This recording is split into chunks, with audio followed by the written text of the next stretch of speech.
Hello students, आज हम आपके लिए लेके आए हैं प्रारंभिक शिक्षा पूर्णता प्रमाण पत्र परीक्षा कक्षा 8 का विषय संस्कृत का तीसरा मॉडल पेपर, जो कि कम्प्लीटली जो बोर्ड पैटर्न है उसके ऊपर बेस्ड है।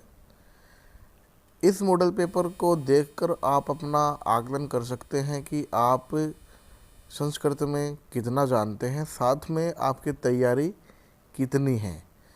परीक्षा के इस तरह के जो प्रश्न हैं वो सारे के सारे इसमें समायोजित किए गए हैं, इसलिए कक्षा 8 के जो स्टूडेंट हैं वो इस वीडियो को लास्ट तक ज़रूर देखें, जिससे कि अपना आकलन कर सकें। तो चलिए शुरुआत करते हैं मॉडल पेपर की। सबसे पहले हम आपको यहाँ दिखा देते हैं कि समय 2 घंटे 30 मिनट का है और पूर्णांक है वो 80 नंबर का है। अगर आपने हमारे पिछले मॉडल पेपर के वीडियोस देखे हैं तो ये सारी चीज़ों का ज्ञान आपको हो गया होगा। प्रश्न पत्र में टोटल 25 प्रश्न हैं और सभी प्रश्न करने अनिवार्य है। खंड ए की बात करते हैं। पहला प्रश्न है खंड ए में, मधुर सुक्त रसम के सर्जंती। तो यहाँ जो ऑप्शन हमारा सही हो जाएगा वो है संत है। दूसरा है, गुहायाम कश्य पद पद्धति प्रविष्टाशते। तो जो गुफा है उसके अंदर बाहर किसके निशान थे यहाँ कहानी में? तो यहाँ सिंह के निशान थे। अगला प्रश्न है यहाँ, संदर्शय इति पदे क प्रत्यय। तो यहाँ लट प्रत्यय हो जाएगा। हिस्त्रा नाम पशव परितो धोरहा इत्यत्र अव्यय पदम किम। तो यहाँ जो अव्यय पद है वो परितो हो जाएगा। जना सर्वदा अस्मभ्यम कष्टम ददति। यहाँ जो रेखांकित शब्द यहाँ नहीं किया हुआ था हमने किया है और इसमें विभक्ति हमको बतानी है, तो विभक्ति इसमें आ जाएगी चतुर्थी। प्राचीन इति पदस्थ विलोम पदम किम। तो छठा प्रश्न का उत्तर यहाँ नूतन आ जाएगा। सातवां, गृहे सार्वधिका रम्या मनोरमा च का भवति। तो इसका सही उत्तर आएगा भगिनी। अगला प्रश्न यहाँ आप देख पा रहे हैं, सावित्या मातुः किम नाम आसित। तो यहाँ लक्ष्मीबाई उनका नाम था। 9 नंबर का प्रश्न है, संधिकृत संधि करें। चिकित्सा प्लस आलय इज इक्वल टू हो जाएगा चिकित्सालय। और भोजन काले प्लस अपी, तो यहाँ भोजन कालिपी हो जाएगा। प्रश्न 10 का देखो, अधोलिखिता नाम पदानाम विपरीत सार्थक पदानी लिखत। के का यहाँ है उदय। तो जो विलोम शब्द है विपरीतार्थक शब्द वो लिखने हैं यहाँ। उदय का अस्त हो जाएगा और अंधकार का प्रकाश हो जाएगा। एज इट इज जैसे हिंदी में आते हैं वैसे ही आए हुए हैं। 11 नंबर का जो प्रश्न है हमारा, तद्भव शब्दा नाम कृते संस्कृतम भाषाया लिखत। तो यहाँ संस्कृत भाषा में ही हमको इनको लिखना है। बहन को क्या लिखेंगे? भगिनी। और तब तक इसको हम लिख देंगे तावत है। अगला प्रश्न यहाँ देखिए, संख्यावाची शब्दम संस्कृत भाषायाम लिखत। तो जो संख्यावाची शब्द है वो उनको संस्कृत में लिखना है। 50 बालक, तो पंचाशत बालका। 18 पुराण, अष्टादश पुराण। यहाँ ये हो जाएगा। प्रश्न नंबर 13 देखिए, रिक्त स्थानानि पूर्यत। जो रिक्त स्थान है उनकी पूर्ति यहाँ हमको करनी है। शालिनी ग्रीष्मावकाशे पितृगृहम आगच्छति। तो यहाँ ग्रीष्मावकाश में आ जाएगा। भ्रातृजाया स्वास्थ्यम समीचीनम नास्ति। तो यहाँ जो भ्रातृजय वाला पाठ है, यहाँ उसमें से ये प्रश्न लिया गया है। प्रश्न नंबर 14 यहाँ देखिए आप, धातु प्रत्यम च लिखत। धातु और प्रत्यय यहाँ हमको लिखना है, तो यहाँ 14 नंबर का आ जाएगा व्यक्तुम। तो इसमें आएगा वच प्लस वी प्लस उक्तम। उसके बाद में नियंतुम, तो नी धन यन धन तुमुन, ये इसका सही आंसर हो जाएगा। प्रश्न नंबर 15 यहाँ देखिए, विशेषे विशेषणा नाम उचितम मेलनम कुरुत। तो यहाँ सबसे पहले विशेष्य पदानी दे रखी है और विशेषण पदानी। एक कॉलम में तो विशेष्य के पद दे रखे हैं और दूसरे कॉलम में विशेषण के पद दे रखे हैं। हमको क्या करना है, मिलान करना है इनका। तो मिलान हम कैसे करेंगे, अयम भारत भूमो। दूसरा है महत्वधायिनी संस्कृति प्राचीने इतिहासे एकः प्रदेश संस्कृति विशिष्टायाम समवाय है।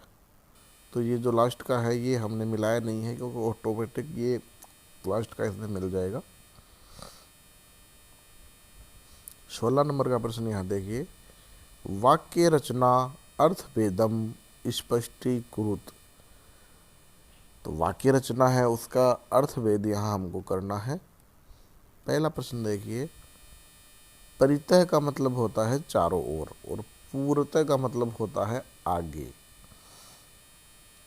नग का मतलब होता है हाथी और नाग का मतलब होता है सर्प।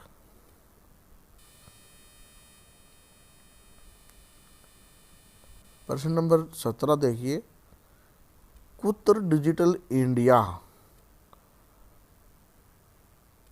इतस्य चर्चा भवती। तो संपूर्ण विषय, ये प्रश्न हमने करवा रखे हैं, नोटबुक में भी करवाए हैं बालकों से। तो हम यहाँ से वहाँ से आपको दिखाते हैं। यहाँ आप देखिए, कुत्र डिजिटल इंडिया इत्यस्य चर्चा भवती। तो संपूर्ण विषय केन सह मानवस्य आवश्यकता परिवर्तते। तो इसमें आ जाएगा काल परिवर्तनेन सह। तीसरा देखिए, कस्मिन उद्योगे वृक्षा उपजयन्ते कर्गोद्योगे। चौथा है अद सर्वाणि कार्याणि केन साधितानि भवन्ति संगणक यंत्रेण। ये संस्कृत में प्रश्नोत्तर हो गए। 18 नंबर का जो प्रश्न है, रेखांकित पद्माघृत्य प्रश्न निर्माणम कुरुत। तो यहाँ जो रेखांकित पद है उससे प्रश्न का निर्माण हमको करना है। ये भी हमने करवाया है, तो ये भी आप देख पाएंगे। यहाँ आप देखिए, रेखांकित पद्मादस्य प्रश्न निर्माणम कुरुत। तो यहाँ पहला प्रश्न है, वयम स्वदेश्य संख्यानाम विषय ज्ञात मिच्छामि। तो यहाँ आ जाएगा वयम सर्वे स्वदेशे राज्यानाम विषय ज्ञातुम इच्छामि। दूसरा है, सप्त भगिन्ये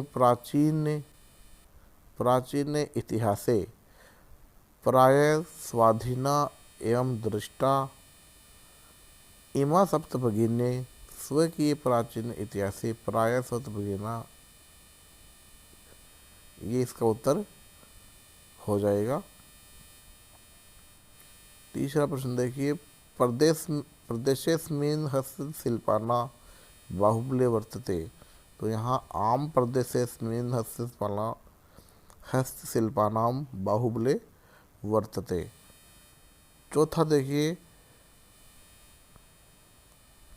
एतानि राज्यानि तु भ्रमणार्थ स्वर्ग से स्यानि। तो यहाँ रोचते मेडम विचारम एतानि राज्यानि तु भ्रमणार्थ स्वर्गस्य। अगला प्रश्न यहाँ है, त्वय भगिनी रम्य जानती। तो यहाँ आ जाएगा त्वय का रम्य जानाती।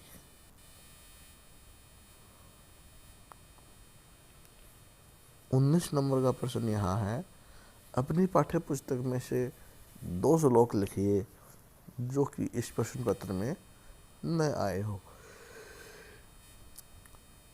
यहाँ पर आप देखिए 19 नंबर का प्रश्न 2 श्लोक हमने यहाँ लिए हैं जो इस प्रश्न पत्र में नहीं आए हैं।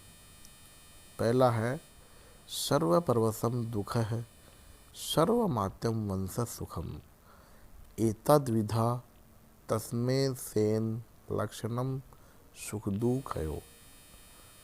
अगला यहाँ प्रश्न है, यत्यकरम कुर्वन्तोष्य स्वय स्वामापन वंशम सुखम एतद्विघातास्यन लक्षणम सुखदय रवैयो। तो ये आप अपनी पाठ्य पुस्तक में से भी ले सकते हैं, ये श्लोक भी याद कर सकते हैं, जैसी भी आपकी इच्छा हो। श्लोक आपको याद होने चाहिए ताकि आप लिख पाएं।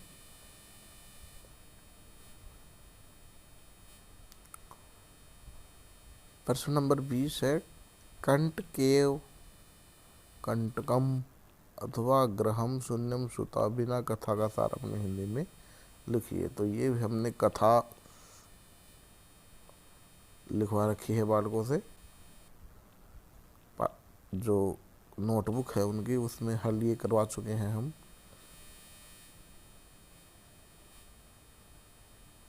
यहाँ आप देखिए, कंट के नेव कंटकम अथवा ग्रहम शून्यम सुता बिना कथा सारम, ये लिखो।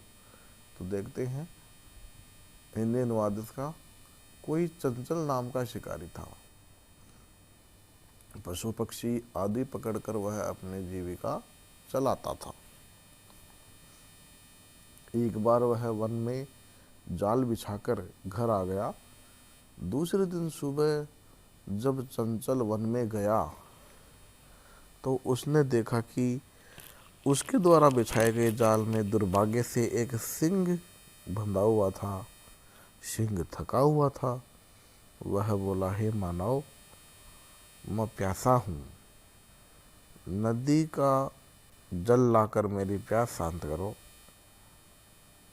तो जो शिकारी है वो जल ले आया और सिंह जल पीकर पुनः शिकारी से बोला, मेरी प्यास शांत हो गई है, इस समय मैं भूखा हूँ, अब मैं तुम्हें खाऊंगा।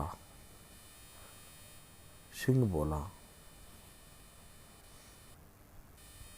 अरे मूर्ख, भूख के लिए तुम कुछ भी न करने योग्य नहीं होता, अर्थात भूखा व्यक्ति कुछ भी नहीं कर सकता, सभी अपना ही भला चाहते हैं। तो चंचल ने नदी के जल से पूछा कि नदी का जल बोला, ऐसा ही हो सकता है, लोग मेरे अंदर स्नान करते हैं, वस्त्रों को धोते हैं, मलमूत्र को त्याग करते हैं और छोड़कर चले जाते हैं। चंचल ने वृक्ष के पास जाकर पूछा तो वृक्ष बोला कि मानव हमारी व्यथा छाया में विश्राम करते हैं, हमारे फलों को खाते हैं और फिर कुल्हाड़ियों से हमको काट देते हैं। जहाँ कहीं भी काटने का कार्य करते हैं सभी अपना ही भला चाहने का कार्य करते, अभी अपना ही भला चाहते हैं। पास में एक लोमड़ी बेर की झाड़ियों के पीछे छुपी हुई थी, इस बात को सुन रही थी। लोमड़ी ने चंचल से कहा कि ठीक है, तुम जाल फैलाओ। फिर वह सिंह से बोली, किस प्रकार से तुम इस जाल से बंध गए हो, ऐसा ही मैं अपने सामने देखना चाहती हूँ। सिंह उस घटना को दिखाने के लिए उस जाल में प्रवेश कर गया। फिर लोमड़ी ने उसको बोला कि बार बार कूद कर दिखाओ। इस प्रकार वह आचरण करता गया।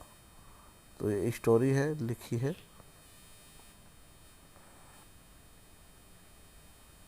प्रश्न नंबर 21 देखिए, मंजूषात पदम चित्वा वाक्यानि लिखित। तो यहाँ वाक्य लिखने हैं पदों से बनाकर। तो यहाँ आप देख पा रहे हैं मंजूषात पदम चित्वा वाक्यानि लिखित। यहाँ अधः अस्माकं पर्यावरणम अतीव दूषितम वर्तते। दूसरा है महानगरस्य बहूनि वाहनानि सततम धूम्रमुच्यन्ते। तीसरा है वाहनानां कोलाहलेऽपि ध्वनि प्रदूषणं भवति। चौथा है यहाँ तेषां धूमेन वायुमंडलं वर्षं प्रदूषितं भवति।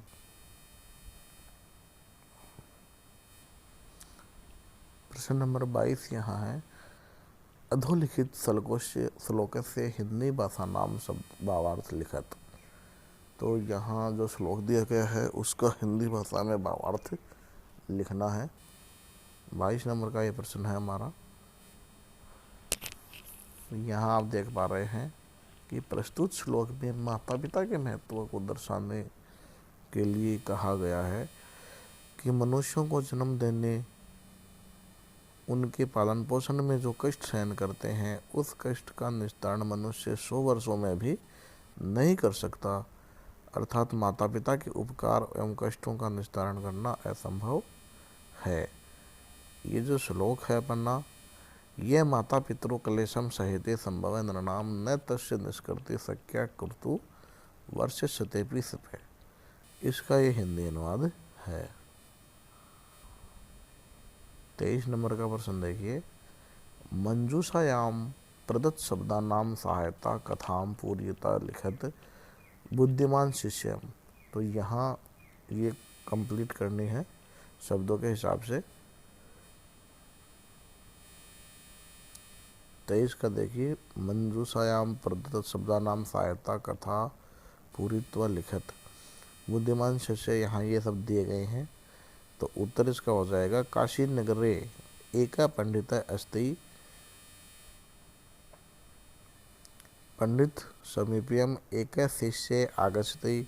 शिष्य वदति आचार्य अहम विद्याभ्याम सार्थम आगतवान। पंडित शिष्यम बुद्धिम परीक्षार्थम पृच्छते वत्सम देव कुत्र अस्ति। तो शिष्य वदति गुरुदेव कुत्र नास्ति, कृपया भवान एवं वदतु। संतुष्ट गुरु वदतु देव सर्वत्र अस्ति देव सर्वव्यापी त्वं बुद्धिमानम अत्र विद्यार्थम अत्रैव पैसे। तो ये इसका वो हो गया।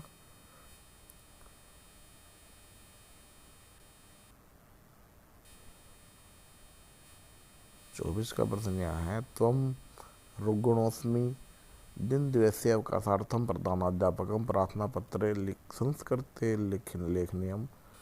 तो यहाँ हम प्रार्थना पत्र लिखेंगे।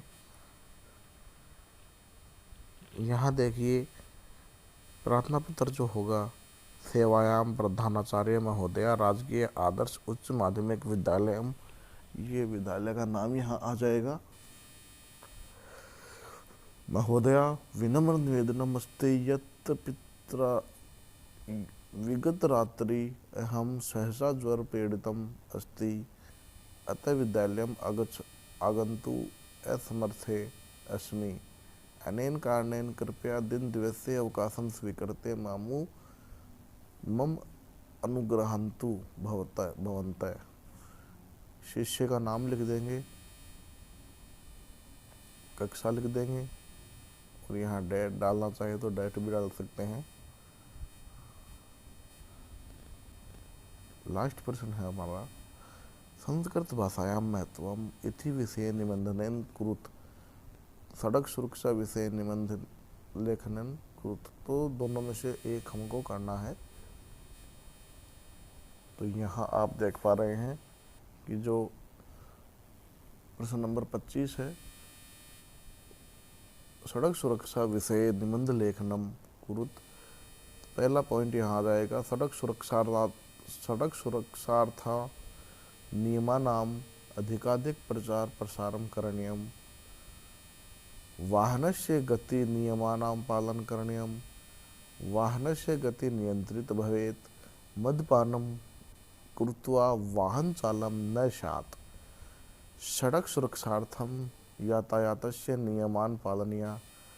दुर्घटना च भवेत् इतस्य प्रसार भवेत्। चतुष्षु सावधानतया गन्तव्येत्। वाहन चालन समये सुरक्षा कवचम उपयोगस्य कर्तव्यम। तो ये आपका निबंध है। ये हमने आपका तीसरा जो मॉडल पेपर है ये कंप्लीट करवा दिया है। इस वीडियो को ज़्यादा से ज़्यादा शेयर करने की कोशिश करें ताकि जो स्टूडेंट्स हैं उनको फ़ायदा मिले। मिलते हैं नेक्स्ट वीडियो में।